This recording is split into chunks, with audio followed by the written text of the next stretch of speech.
Assalamualaikum warahmatullahi wabarakatuh. Perkenalkan, nama saya Fatimah Al-Badra. Saya dari Fakultas Dakwah Profesor Universitas Islam Negeri Salatiga. Baik, saya di sini akan mengulang materi ilmu tauhid yang berjudul Iman kepada Rasul. Langsung saja ya. Yang pertama adalah makna beriman kepada Rasul. Iman secara bahasa adalah percaya, sedangkan secara istilah adalah membenarkan dengan hati, mengucapkan dengan lisan, dan mengamalkan dengan perbuatan. Sedangkan Rasul secara bahasa adalah utusan. Sedangkan secara istilah adalah laki-laki yang sudah merdeka yang diberikan wahyu oleh Allah untuk disampaikan atau diberikan oleh umatnya. Rasul adalah manusia istimewa pilihan Allah yang diutus untuk membawa ajarannya. Mereka dididik di bawah perhatiannya serta dijaga atau dipelihara agar tidak melakukan kejahatan dan kebajikan. Setiap Rasul itu pasti Nabi, sedangkan setiap Nabi belum semestinya Rasul. Jadi, iman kepada Rasul adalah mempercayai bahwa Allah telah memilih manusia yang mulia di antara manusia di bumi sebagai utusannya untuk menuntun manusia ke jalan yang benar dan yang diridhoinya. Selanjutnya, ada 4 perkara beriman kepada Rasul. Yang pertama adalah beriman kepada risalah mereka adalah benar-benar dari Allah. Jadi, yang pertama ini adalah kita harus mempercayai bahwa risalah yang diberikan oleh Rasul itu benar-benar dari Allah. Yang kedua adalah beriman kepada Nabi yang diketahui namanya dan tidak diketahui namanya. Jadi, kita harus mempercayai Nabi yang diketahui, yang kita ketahui namanya dan tidak diketahui namanya. Kemudian yang ketiga adalah membenarkan berita-berita yang benar tentang para Rasul. Dan yang terakhir, mengamalkan syariat Rasul yang diutus untuk kita.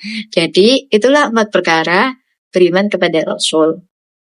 Jadi, kita sebagai umat muslim harus mempercayai bahwa Rasul itu ada. Rasul itu Allah itu ada. Nah, bagi mereka yang tidak beriman kepada Allah dan Rasul, maka mereka akan dapat balasannya. Dalam surah Al-Fatah ayat 13 yang artinya, barang siapa yang tidak mengimani Allah dan Rasulnya, maka sesungguhnya kami telah menyediakan untuk orang-orang kafir itu mereka yang menyala-nyala.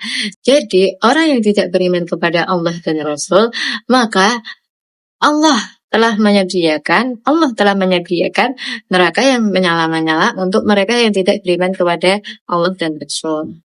Oleh karena itu, setiap mukmin wajib beriman kepada Rasul. Kita harus percaya bahwa Allah Subhanahu wa Ta'ala mengutus mereka untuk memberi kabar gembira serta memberi peringatan untuk kita. Selanjutnya, materi yang kedua adalah sifat-sifat yang dimiliki oleh Rasul dan yang tidak dimiliki Rasul. Rasul adalah manusia pilihan Allah yang mempunyai sifat-sifat yang baik. Nah, sifat-sifat ini dibagi menjadi 3. Yang pertama adalah sifat wajib yang dimiliki oleh Rasul. Dan yang kedua adalah sifat mustahil. Sifat mustahil ini yang tidak dimiliki oleh Rasul. Dan yang ketiga adalah sifat jaiz. Nah, yang pertama adalah sifat wajib. Sifat wajib adalah sifat yang wajib dimiliki oleh Rasul. Nah, sifat wajib ini dibagi menjadi 4, yaitu sidik, tabligh, amanah, dan fatonah. Yang pertama adalah sidik. Sidik artinya adalah jujur. Dengan ini, para Rasul Allah memiliki sifat jujur dan benar dalam segala hal, entah itu dari ucapan atau perbuatan. Yang kedua adalah tabligh. Tabligh artinya adalah menyampaikan hal-hal yang datang dari Allah. Yang ketiga, amanah. Amanah artinya adalah terpercaya. Para Rasul Allah itu maksum, yaitu para Rasul Allah itu terjaga dari perbuatan dosa, kemaksiatan, kemungkaran lahir dan batin. Selanjutnya yang terakhir adalah fatonah. Fatonah artinya adalah cerdas atau pandai. Para Rasul Allah itu bisa dipastikan seorang yang cerdas, memiliki daya intelektualitas yang kuat dan daya nalar yang sempurna. Jadi itulah 4 sifat wajib yang harus dimiliki oleh Rasul. Selanjutnya adalah sifat mustahil. Sifat mustahil yang tidak dimiliki oleh Rasul. Nah, sifat mustahil ini kebalikan dari sifat wajib. Sifat mustahil ini juga dibagi menjadi 4. Yang pertama adalah khizbu, yang artinya berbohong atau dusta. Yang kedua, khianat.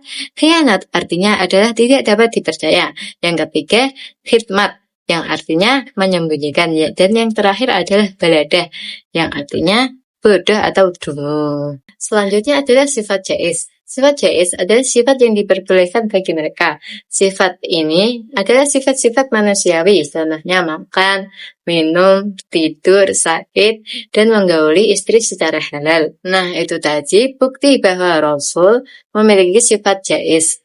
Sifat-sifat tersebut tidak mengurangi martabat kerasulan yang mulia.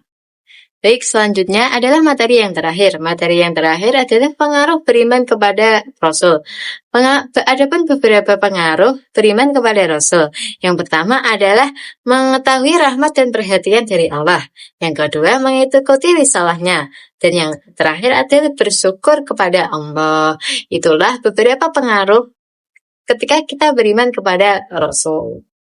Demikian, iman kepada Rasul bukan hanya sekadar keyakinan dalam hati, melainkan harus mencerminkan dari perilaku sehari-hari, sehingga membentuk kepribadian muslim yang berakhlak mulia dan bermanfaat bagi lingkungannya. Itu tadi pembahasan tentang iman kepada Rasul. Jika ada kesalahan dan kekurangan, saya mohon maaf yang sebesar-besarnya. Wabillahi taufiq wal hidayah, wa ridho wal inayah. Wassalamualaikum warahmatullahi wabarakatuh.